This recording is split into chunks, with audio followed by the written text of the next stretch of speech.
মশলা করো না,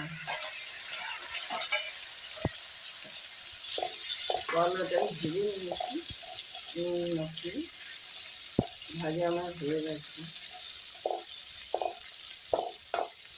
সব নরম হয়ে গেছে, অল্প অল্প করে ভেজে তুলে নিয়েছি। এবার আমি দিচ্ছি হলুদ গুঁড়ো, লঙ্কা গুঁড়ো, অল্প একটু একটু ঝাল ঝাল হবে আর কি।